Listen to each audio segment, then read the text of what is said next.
The earliest anatomically modern human skeleton in Peninsular Malaysia, Perak Man, dates back 11,000 years and Perak Woman dating back 8,000 years, were both discovered in Lenggong. The site has an undisturbed stone tool production area, created using equipment such as anvils and hammer stones. The Tambun cave paintings are also situated in Perak. From East Malaysia, Sarawak's Schneider caves, there is evidence of the oldest human remains in Malaysia, dating back 40,000 years. Chronology: 35,000 plus years ago. Paleolithic Nile Caves in Sarawak is an important prehistoric site where human remains dating to California 40,000 years ago have been found. Archaeologists have claimed a much earlier date for stone tools found in the Mansulai Valley, near Lafad Datu in Sabah, but precise dating analysis has not yet been published. 10,000–5,000 years ago. Neolithic. Archaeological finds from the Lenggong Valley in Perak show that people were making stone tools and using jewelry. The archaeological data from this period come from cave and rock shelter sites, and are associated with Hoabenian hunter-gatherers. It is believed that Neolithic farmers made their entrance in this region between 3–4,000 years ago. 2,500 years ago, Bronze Age, more people arrived, including new tribes and seafarers. The Malay Peninsula became the crossroads in maritime trades of the ancient age. Seafarers who came to Malaysia's shores included Indians, Egyptians, peoples of the Middle East, Javanese and Chinese. Ptolemy named the Malay Peninsula the Golden Chersonese.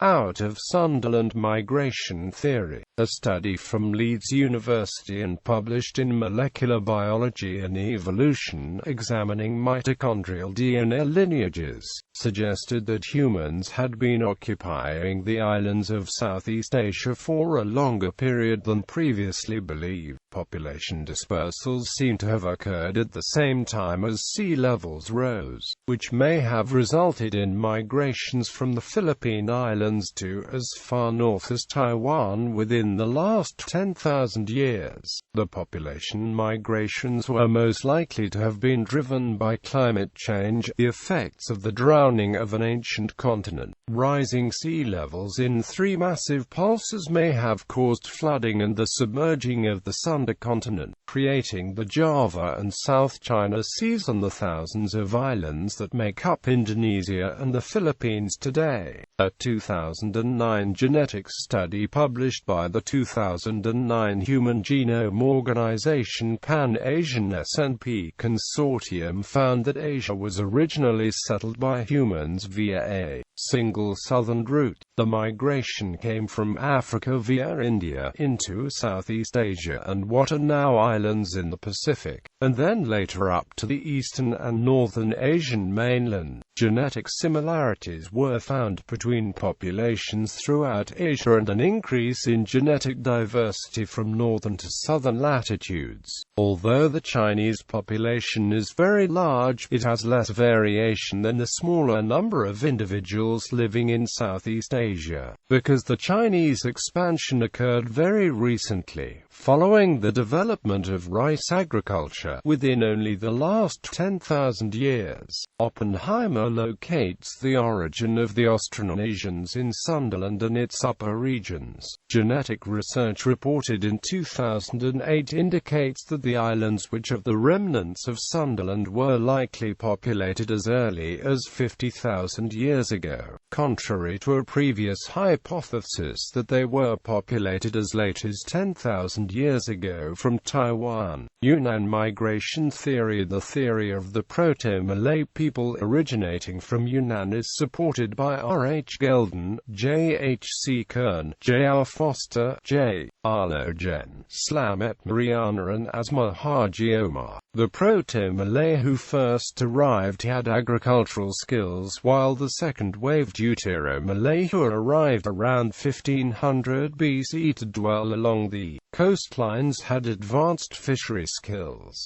During the migration, both groups intermarried with peoples of the southern islands, such as those from Java, and also with Aboriginal peoples of Australoid, Negrito and Melanesoid origin. Other evidences that support this theory include stone tools found in the Malay archipelago are analogous to Central Asian tools. Similarities between Malay customs and Assamese customs. The Malay language and the Cambodian language are kindred languages because the ancestral home of Cambodians was near the source of the Mekong River, Kadarin Melaka. According to Kadar Annals, Kadarin was founded by Maharaja Darbar Raja of Jemrin, Persia around 630 CE, and also alleged that the bloodline of Kedar royalty is coming from Alexander the Great. The other Malay literature, Sahara Melayu, allege that they were the descendants of Alexander the Great.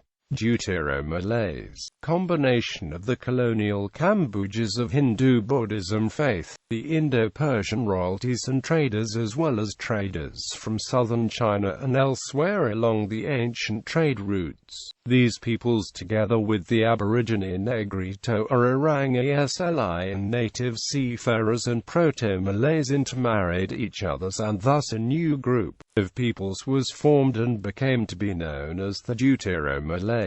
Today they are commonly known as the Malays.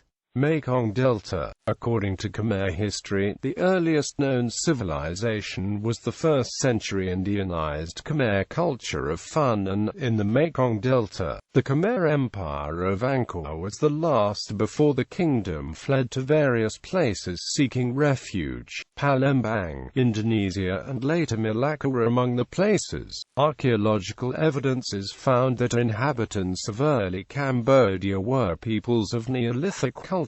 They possessed good technical skills, while the more advanced groups, who lived near the coast and in the lower delta of Mekong, cultivated irrigated rice. It is believed that they were the ancestors of the people living in insular Southeast Asia and islands of Pacific Ocean. They were also knowledgeable in iron and bronze works, as well as possessing good navigational skills.